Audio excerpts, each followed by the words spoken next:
இந்து புராணங்களிலிருந்து 7 பலம் கொண்ட அரக்கர்கள் பெரும்பாலும் பிரமிக்க வைக்கும் சக்தி மற்றும் தந்திர புத்தியுடன் சித்தரிக்கப்படுகின்றன. நன்மைக்கும் தீமைக்கு இடையான நித்திய போராட்டத்தை ஆராயும் காவிய கதைகளில் முக்கிய பங்கு வகிக்கின்றன அரக்கர்கள்.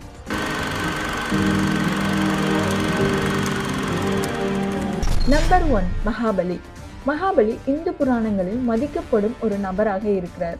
அவரோட நல்லொழுக்கம், ஆட்சி மற்றும் விஷ்ணுவின் அவதாரமான வாமனரின் புராண கதைக்காக மிகவும் பிரபலமானவர். இரக்கமுள்ள அரக்கன் அரசனாக மகாபலியின் ஒப்பற்ற பெருந்தன்மை அவருக்கு புகழையும் பக்தியும் பெற்று தந்தனே சொல்லலாம். இருப்பினும் தேவர்கள் அவர் வளர்ந்து வந்த சக்திக்கு பயந்து விஷ்ணுவின் தலையீட்டை நாடினர். வாமனனாக மாறுவேடமிட்டு விஷ்ணு மகாபலியை அணுகி 3 படிகளில் முழு பிரபஞ்சத்தையுமே மூடினார். அவர் நாடு கடத்தப்பட்ட போதிலும் மகாபலியின் பக்தியும் பணியும் அவருக்கு நித்திய மரியாதை அளித்தது. ஓணம் பண்டிகையின் போது கொண்டாடப்படும் தியாகம் மற்றும் பக்தி கதையை இது குறிக்குது. நம்பர் 2, மகிஷாசுரன். மகிஷாசுரன் இந்து புராணங்களில் ஒரு வலிமையான அரக்கன். துர்கா தேவியின் தீய வெற்றியின் கதையின் ஒரு மைய நபராக உள்ளார். வடிவங்களை மாற்றும் திறனை பெருமைக்குரியவர் இவர். மகிஷாசுரன் வானத்தை பயமுறுத்தினானாம். போரில் தேவர்களை தோற்கடித்தார். பதிலுக்கு தெய்வீக பெண் சக்தியின் உருவமாக துர்கா கடுமையான மோதலில் ஈடுபட்டாங்க. ஒரு நீண்ட போருக்கு பிறகு துர்கை மகிஷாசுரனை கொன்றாங்க. இது தீமைக்கு எதிரான நன்மையின் வெற்றியாகும், கொடுங்கோன்மைக்கு எதிரான நீதியும் ஆகும். தெய்வத்தின் நித்திய சக்தியை இது குறிக்குது. நவராத்திரி திருவிழா இந்த புராண வெற்றியை கொண்டாடுகிறது. நம்பர் 3, நரகாசுரன். நரகாசுரன் இந்து புராணங்களில் ஒரு மோசமான அரக்கன். பகவத பூரணத்தில் ஒரு முக்கிய நபர். மகத்தான வலிமையும் கொடுங்கோல் ஆட்சியும் பெருமைக்குரிய ஆள்.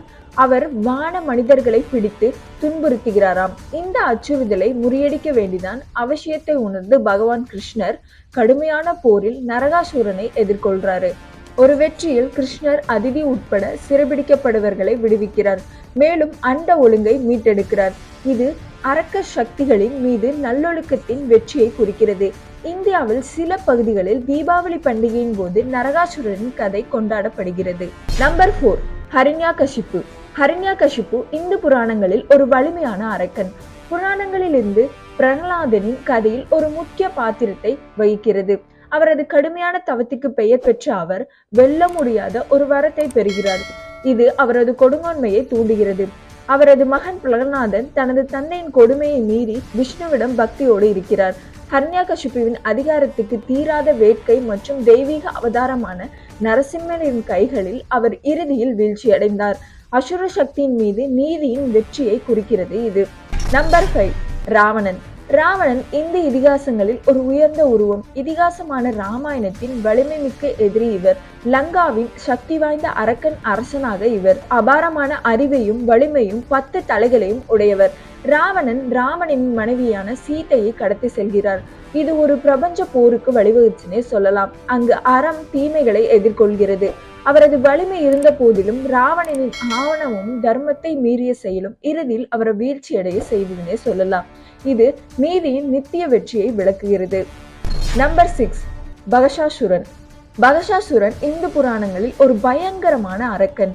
அவனது தீராத பசி மற்றும் கொடூரமான வடிவத்துக்கு பெயர் பெற்றவன். மகாபாரதத்தில் இடம்பெற்றுள்ளார். அவர் ஏகசக்கர கிராமத்தை பயமுறுத்தினார், மனிதர்களை விழுங்கினார். இதிகாசத்தின் முக்கிய நபரான பகவான் கிருஷ்ணர் இறுதியில் பகசாசுரனை எதிர்கொண்டு தோற்கடித்தார். தெய்வீக வலிமை இதுல காட்டுது. நம்பர் 7, கும்பகர்ணன். இந்து புராணங்களில் ஒரு பிரம்மாண்டமான நபர் தான் கும்பகர்ணன். இதிகாசமான ராமாயணத்தில் அவரது பாத்திரத்துக்கு மிகவும் பிரபலமானவர். அசுர மன்னன் ராவணனின் சகோதரன் தான் இவர். கும்பகர்ணனின் அளவு மற்றும் வலிமை அவனை ஒரு வலிமை மிக்க சக்தியா ஆக்குது.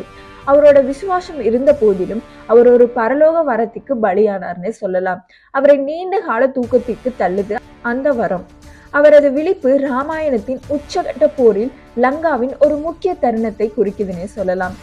இந்த மாதிரி இன்ட்ரெஸ்டிங் வீடியோக்கு நம்ம சேனலை மறக்காம சப்ஸ்கிரைப் பண்ணி சப்போர்ட் பண்ணுங்க.